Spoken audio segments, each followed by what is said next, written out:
Hi, writers. Welcome back again. So today, I want to talk to you about some topic-specific vocabulary. Let's take a look at these two pictures here. What do you think the one on the left is? And the one on the right? So both of these jobs, police officer or detective and dentist, have very specific tools and words these experts might use. Go ahead and try to think of a couple for the police officer or detective.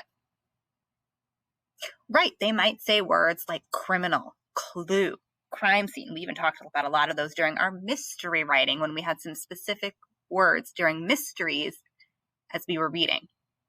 What are some words a dentist might use? Cavity, filling, orthodontics. Awesome job, friends. So when you are writing and doing informational writing, it's important that you're specific with your words and that you use vocabulary specific to your topic. And that's what we're going to talk about today. So this is what you need to know. Writers don't just write all the stuff from their brains, even though sometimes it's how we get started. Real writers are researchers and experts on their topic. They search for perfect facts, examples, and words to use. So our target for today is I can use expert terminology in my informational chapter book. I know I'm successful when I consider important words for my topic. I use these specific words in my writing.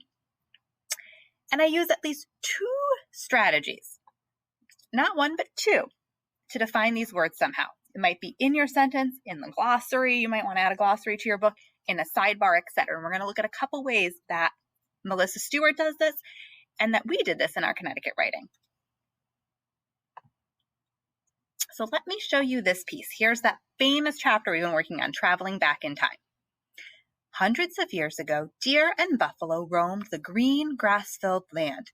As the buffalo ate the grass and drank water from nearby flowing streams, the Algonquin tribe settled near them. The Native Americans would build houses with the saplings from trees and animal skins to keep them warm. On chilly nights, when the sun would set, Algonquins would use fires to heat their homes. The smoke could be seen floating out of the top holes of their wigwams. This is like putting a fire in our fireplaces and having smoke go out the chimney. It was a lot of work to build these houses, but they still got the job done. So because I'm talking about Connecticut long ago, at the time the Native Americans lived here, I do have some very specific words and terminology here. Algonquin tribe is the name of the tribe that was here in Connecticut. Other Native American tribes in different parts of North America had different names. And these particular Native Americans built wigwams as their home. Not teepees, but wigwams. So I decided to use a sidebar here to define these words so that someone reading with no background knowledge can now learn about Connecticut long ago. So the Algonquins were the first Native Americans to settle in Connecticut.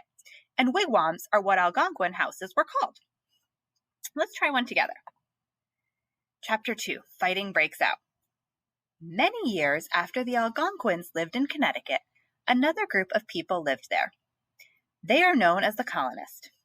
The colonists were getting angrier and angrier. The British kept passing acts. For example, there was the Sugar Act and the Stamp Act that required the colonists to pay taxes. So the colonists lined the streets shouting, "No taxation without representation." Later, boom! No one knows who shot it, but there was a shot heard round the world. The Revolutionary War had begun. So go ahead and think for a second. What's a word or a few words that jump out at you, if you're, again, thinking like a reader, that maybe someone who doesn't know about Connecticut would need to find for them? Right, yeah, colonists jumped out at me. I might want to define that. Maybe even the Sugar and the Stamp Act so people understand what they were. One other thing I want to point out that I did well already is I was very specific in my writing, and this is something you can focus on today too. I didn't say it required the colonists to pay money.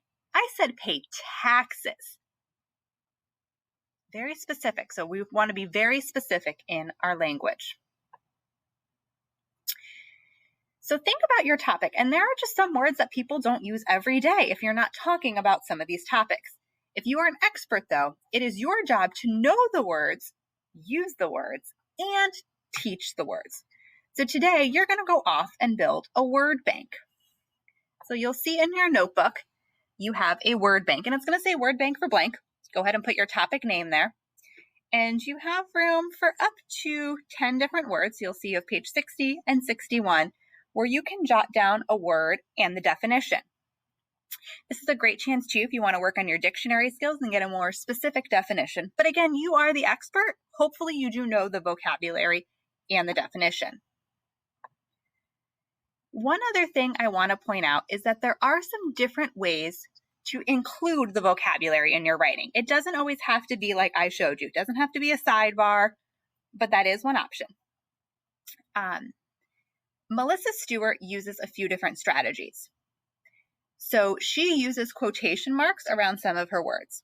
So she was talking about the lions and said that they usually hunt in groups called prides.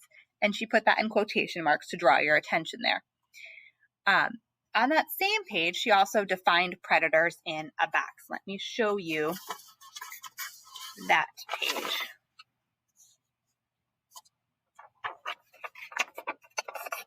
So we can see where she used prides in quotation marks, and down here, she also defined predators in a box, so it kind of jumped right out at us.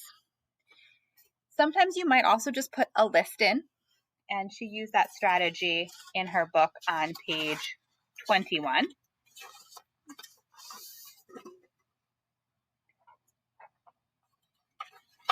And in this case, too, her list also had some pictures to help us out.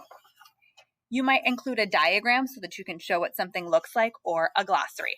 And a glossary is putting together all of those words, usually at the back of the book, in alphabetical order. So today, I want you to pick at least 2 of those to try. So think about which one you want to try first. All right, good, got that one in your head? Then push yourself. What might be your second one? Great, now off you go, writers. First, fill out your word bank, and then get right into how to incorporate those words into your writing. And if you have any other time left in writing, write. We got to finish those drafts and work on our revision strategies. Off you go.